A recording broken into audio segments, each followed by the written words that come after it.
Good morning. അപ്പോൾ ഇന്ന് അരി എടുക്കുന്നതൊന്നും വീഡിയോ എടുത്തില്ല കേട്ടോ. ഞാൻ അരിയൊക്കെ കഴുകി സ്റ്റൗവിൽ വെച്ചു. ഇതാ മുട്ട എടുക്കുന്നുണ്ട് കേട്ടോ. അപ്പോൾ ഇന്ന് മുട്ടക്കറിയാണ്. അപ്പത്തിന് മാവ് അരച്ചിട്ട് നല്ലപോലെ പൊങ്ങി വന്നായിരുന്നു. അപ്പോൾ നമുക്കിന്ന് അപ്പവും മുട്ടക്കറിയാണ് കേട്ടോ നമ്മുടെ ബ്രേക്ക്ഫാസ്റ്റ്. അപ്പോൾ ഉള്ളിയൊക്കെ ഒന്ന് അരിഞ്ഞ് വെച്ചിട്ടുണ്ട്. പെട്ടെന്ന് തന്നെ ഒന്ന് മുട്ടക്കറി ഒന്ന് ഉണ്ടാക്കിയെടുക്കണം. എന്നിട്ട് വേണം എനിക്ക് തോരൻ ഉണ്ടാക്കണം കേട്ടോ. ചോറിന് ഞാൻ ഇന്നലെ ഉണക്കമീൻ കറി വെച്ചിട്ടുണ്ടായിരുന്നു. അപ്പോൾ അത് മതി കറിയായിട്ട്. പക്ഷേ തോരൻ വേണം. അപ്പോൾ ഞാൻ ഉള്ളിയും തക്കാളിയൊക്കെ ഒന്ന് വഴറ്റിയെടുത്ത് അതിലേക്ക് മുളക് പൊടി, മല്ലിപ്പൊടി, മഞ്ഞൾപ്പൊടി, ഉപ്പ്, കുരുമുളക് പൊടി ഇതൊക്കെ എല്ലാവർക്കും അറിയുന്നതായിരിക്കുമല്ലോ. തേങ്ങാപ്പാലൊക്കെ ഒഴിച്ച് നല്ല ടേസ്റ്റ് ഉണ്ടാവും കേട്ടോ. പക്ഷേ ഈ രാവിലത്തെ തിരക്കിന് എനിക്ക് തേങ്ങാപ്പാൽ എടുക്കാനുള്ള സമയമൊന്നുമില്ല. അപ്പോൾ ഞാനിതൊന്ന് മുളക് പൊടി ഇതൊക്കെ ഇട്ടിട്ട് ഒന്ന് വഴറ്റിയെടുത്ത് പിന്നെ അതിലേക്ക് ഇതിൽ ചൂടുവെള്ളം ഒഴിച്ച് മുട്ട മുറിച്ച് അതിലേക്ക് ഇടുകയാണ് കേട്ടോ. അപ്പോൾ ഞാൻ ചോറ് വെക്കുന്നതിന് മുന്നേ ഞാൻ മുട്ടയൊന്ന് വേവിക്കാൻ വെച്ചു കേട്ടോ. ഈ ഉള്ളി വാട്ടുന്നതിന് മുന്നേ ഞാൻ ആ സ്റ്റൗവിൽ മുട്ടയൊന്ന് വേവിച്ചു കേട്ടോ. കുക്കറിലാകുമ്പോൾ 2 വിസിൽ എനിക്ക് മുട്ട പെട്ടെന്ന് വെന്ത് കിട്ടും. അപ്പോൾ ഞാനത് വേവിച്ചതിന് ശേഷമാണ് ഞാൻ ഉള്ളി വഴറ്റാൻ വെക്കുന്നത് കേട്ടോ.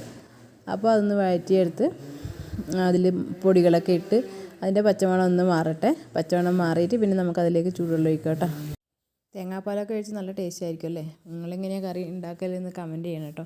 അപ്പോൾ ഞാൻ എളുപ്പത്തിൽ ഇങ്ങനെയാണ് ഉണ്ടാക്കൽ. ഞാൻ സാധാരണ ഗ്രീൻ പീസാണ് കേട്ടോ കറി ഉണ്ടാക്കൽ അപ്പത്തിന്. പക്ഷേ ഇന്നലെ നോക്കുമ്പോൾ ഗ്രീൻ പീസ് ഉണ്ടായിരുന്നില്ല. ഇപ്പോൾ വാങ്ങിക്കണം.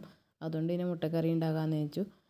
അപ്പോൾ എൻ്റെ മുട്ടക്കറി റെഡി ആയിട്ടുണ്ട്. ഇനി അപ്പത്തിൻ്റെ മാവ് ഞാനിതാ മിക്സിയിൽ തന്നെയാണ് കേട്ടോ വെച്ചിട്ടുണ്ടായിരുന്നത്. അപ്പോൾ അവർ ചായ കുടിക്കാൻ വരാറായി ഏകദേശം.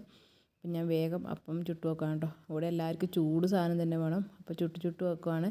പിന്നെ ചുട്ട് കുറേ വെച്ച് തണുത്ത് കഴിഞ്ഞാൽ പറയും തണുത്തല്ലോ എന്ന്. അപ്പം അച്ഛനും മക്കളും ഒരുമിച്ചാണ് കേട്ടോ വരുക കഴിക്കാൻ വേണ്ടിയിട്ട്. അപ്പോൾ ഞാനിതാ ഓരോന്നോരോന്നായി ചുടുവാണ്. ആദ്യത്തെ ഒരപ്പം മര്യാദയ്ക്ക് കിട്ടിയില്ല കേട്ടോ. ബാക്കിയൊക്കെ നല്ല അടിപൊളിയായിട്ട് കിട്ടിയിട്ടുണ്ടായിരുന്നു. അപ്പോൾ ഇതേപോലെ ഇരുമ്പിൻ്റെ ചീനച്ചട്ടിയിലാണ് കേട്ടോ ഞാൻ ചുട്ടെടുക്കാറ്. നോൺ സ്റ്റിക്ക് ഞാൻ യൂസ് ചെയ്യാറില്ല. നോൺ സ്റ്റിക്ക് ഉണ്ട്, പക്ഷേ എനിക്ക് ഇതാണ് കേട്ടോ ഇഷ്ടം. ഇതിലാണ് നല്ല അടിപൊളിയായിട്ട് ക്രിസ്പി ആയിട്ട് നമുക്ക് കിട്ടും. ഇതാ നല്ല അടിപൊളിയായിട്ടുള്ള പഫി അപ്പം കിട്ടിയിട്ടുണ്ട് കേട്ടോ. ഇനി അവരൊക്കെ കഴിച്ചു. പാറു ഇതാ കഴിക്കാൻ പോകുന്നുണ്ട്. പിന്നെ പാറു അച്ഛനൊക്കെ കഴിച്ചിട്ട് പോയി. ദൈവമ്മയാണ് കേട്ടോ എപ്പോഴും ലാസ്റ്റ്. അവളിങ്ങനെ കാര്യം പറഞ്ഞ് മെല്ലനെ കഴിക്കത്തുള്ളൂ. ഫുഡ് കഴിക്കാനൊക്കെ ഭയങ്കര മടിയാണ്. വലിയ താല്പര്യമൊന്നുമില്ല കഴിക്കാൻ വേണ്ടി. പിന്നെയും കഴിക്കണമല്ലോ എന്ന് വിചാരിച്ചിട്ട് കഴിക്കുന്നതാണ് ദൈവമ്മ രാവിലെ തന്നെ. അപ്പോഴത്തേക്ക് ഞാൻ ബീൻസൊക്കെ മുറിച്ചിട്ടോ. ഞാൻ അതൊന്നും വീഡിയോ എടുത്തില്ല. നല്ല ലേറ്റായിരുന്നു.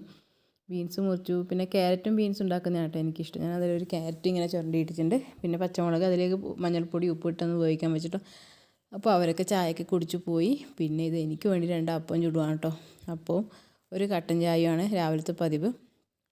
അപ്പോൾ ഇത്രയേ ഉള്ളൂ കേട്ടോ. ഇന്നത്തെയും ഒരു കുഞ്ഞു വീഡിയോ ആണ്. ലോങ് വീഡിയോ ഒന്നുമില്ല. അപ്പോൾ എല്ലാവർക്കും വീഡിയോ ഇഷ്ടമായിട്ടുണ്ടെങ്കിൽ സപ്പോർട്ട് ചെയ്യണം കേട്ടോ. അടുത്ത വീഡിയോ ആയിട്ട് നമുക്ക് നാളെ കാണാം. Take care, love you, tata, bye bye, see U.